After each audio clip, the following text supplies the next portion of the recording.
Live TV, सच सबसे आगे।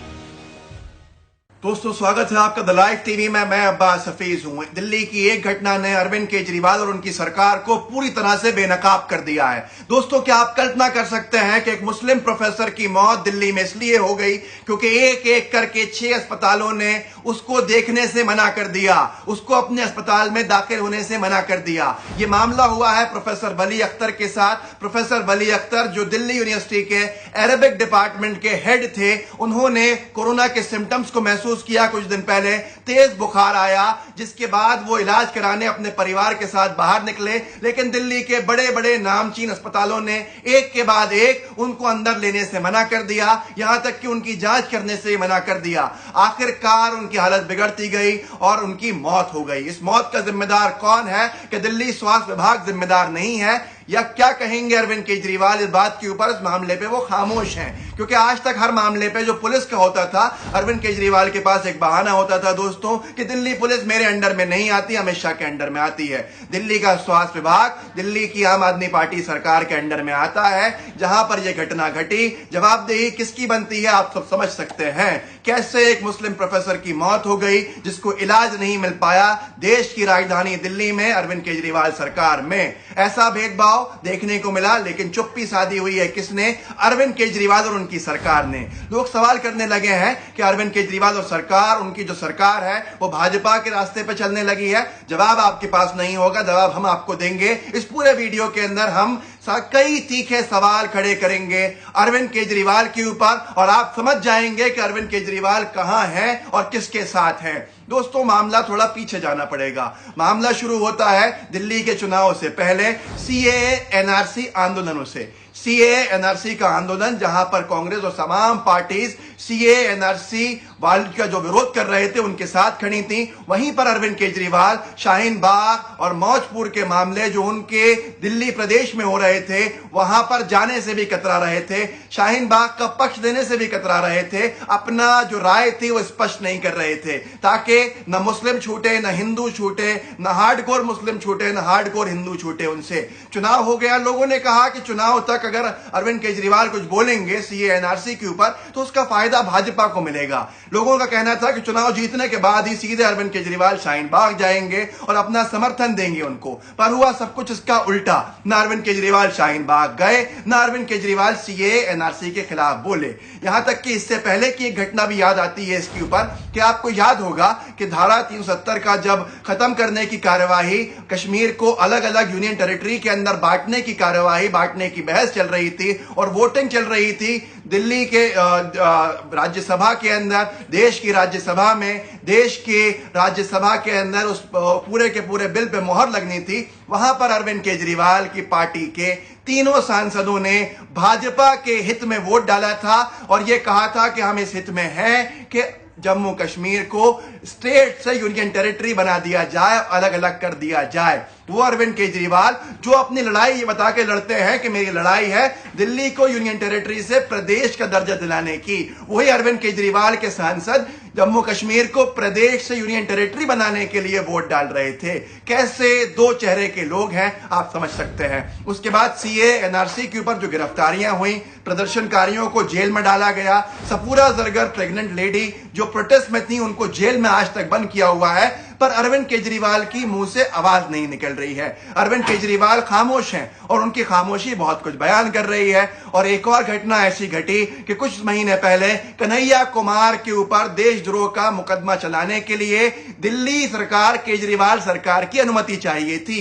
उन्होंने बिना सोचे समझे सेंटर के प्रस्ताव को अनुमति दे दी और अरविंद केजरीवाल की सरकार ने इसके सहमति दे दी कि कन्हैया कुमार के ऊपर देशद्रोह का मामला चलना चाहिए। अब आप समझ सकते हैं कि ये भाजपा के विरोध में खड़े हैं या भाजपा के पक्ष में खड़े हैं। उसके बाद हम आगे और आते हैं। दिल्ली दंगे हुए। दिल्ली दंगों के अंदर बहुत से घर जलाए गए, मस्जिदें जला दी गई, मस्जिद के मीनारे के ऊपर एक झंडा लगा दिया गया भगवा।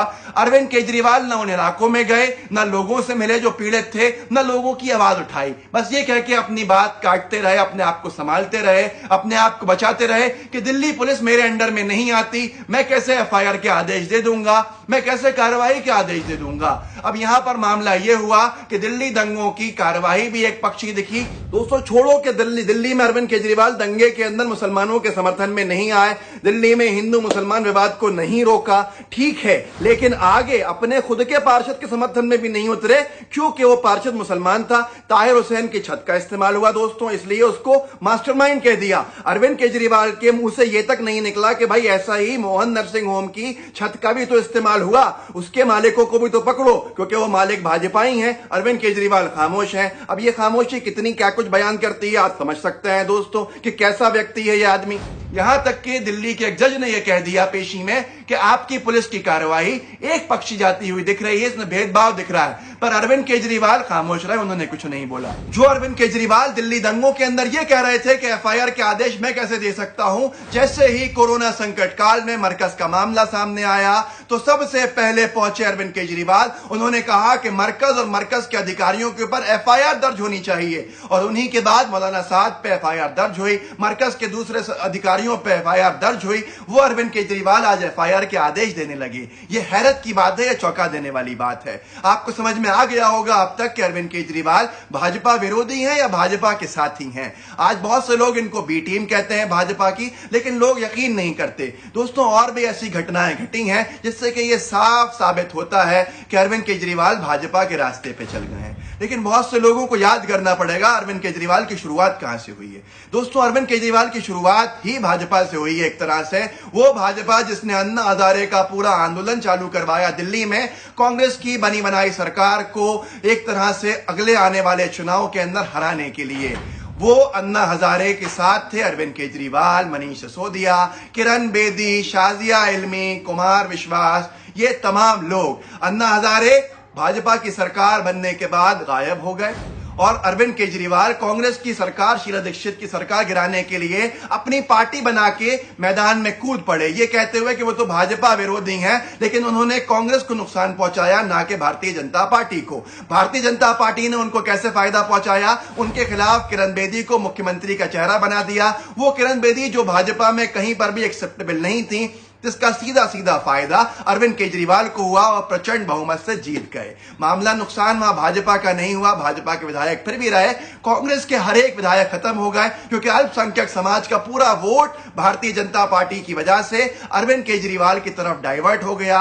और भाजपा ने खामोशी से अपना वोट भी, जो कट्टरवादी वोट था, वो भी कहीं ना कहीं अरविंद केजरीवाल की तरफ डाइवर्ट कर दिया। अब मामला शुरू होता है आगे का। किरण बेदी भारतीय जनता पार्टी में गवर्नर बनाई गई, अरविंद केजरीवाल मुख्यमंत्री बन गए, Manish Sisodia deputy chief minister बन गए, और वहीं शाजिया इल्मी भाजपा की राष्ट्रीय प्रवक्ता बन गई। जो ये पूरी की पूरी टीम थी वो धीरे धीरे भाजपा की गोद में जाके बैठने लगी। जो डेपुटेशन पे कांग्रेस को खत्म करने के लिए आई थी, वो कांग्रेस जो भेदभाव नहीं करती थी, वो शीला दीक्षित जो हिंदू मुसलमान सबको लेके साथ चलती थी। वहीं पर अब आगे एक और चीज हुई, कुमार विश्वास ने साथ छोड़ दिया, और कुमार विश्वास की जो नजदीकियां दिल्ली के भाजपा के नेताओं के साथ सब जग जाहिर हैं। उसके साथ साथ दिल्ली दंगों के ऊपर सरकार की तरफ से पैरवी करने के लिए भाजपाई वकीलों को बिठाया गया, सॉलिसिटर जनरल तुषार मेहता, और वहीं पर मीनाक्षी लेखी के पति जो खुद अपने आप में वकील हैं, अमन लेखी, उनको अनुमति दी दिल्ली की केजरीवाल सरकार ने पक्ष रखने के लिए। सरकार का जो सबसे बड़ा प्रमाण है